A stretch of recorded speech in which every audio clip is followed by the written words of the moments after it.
This is my drawing desk.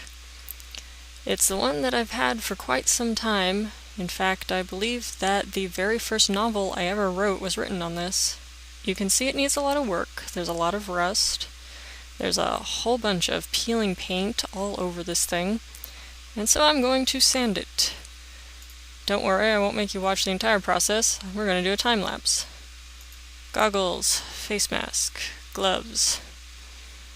And then, very nifty time lapse.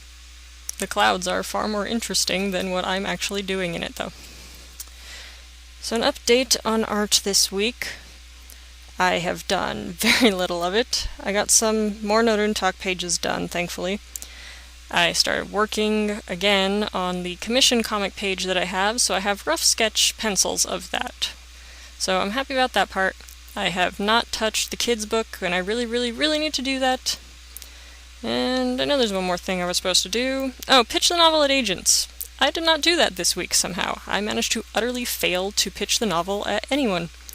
So I will need to pitch the novel at 2 people. I mean, twice as many people, which is 4 people this week. Yes.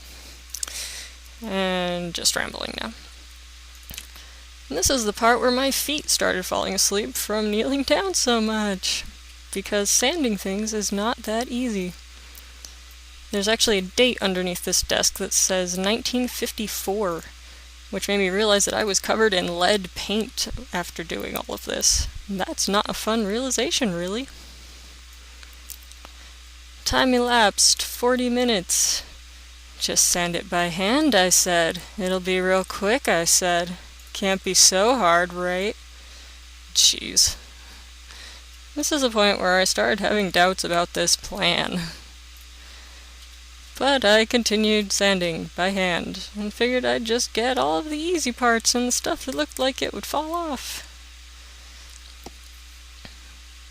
Once again, those are cool looking clouds in the background. Look at those clouds.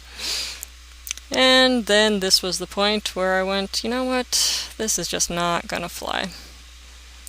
And so I pulled out the brand spanking new palm sander that Edward has, and I started reading the instructions with assistance from Sassy Magoo. So much Kitty helping. She clawed my legs really bad in attempts to get attention here. She's too cute, though. And with the entire thing finally read, I realized that this thing is exceedingly simple to use, and so I started using it. Regrettably, the process still took forever, so I can't imagine how this would have gone if I had attempted to do all of this by hand. That would have been utterly ridiculous. Because as it was, I was still out here until the sun went down, sanding all of the paint off of this thing. There's 3 layers on it, but none on the underside. I don't know how anyone's managed that. Oh, then I realized, hey, why am I doing this in the sun? There's shade right over here. The practical answer probably being that the pump house is not a pretty backdrop. That's not a very practical answer. Look, surprise visit from Boris. The cats did not actually care that I was using power tools that were very loud. They were all over the place while I was doing this.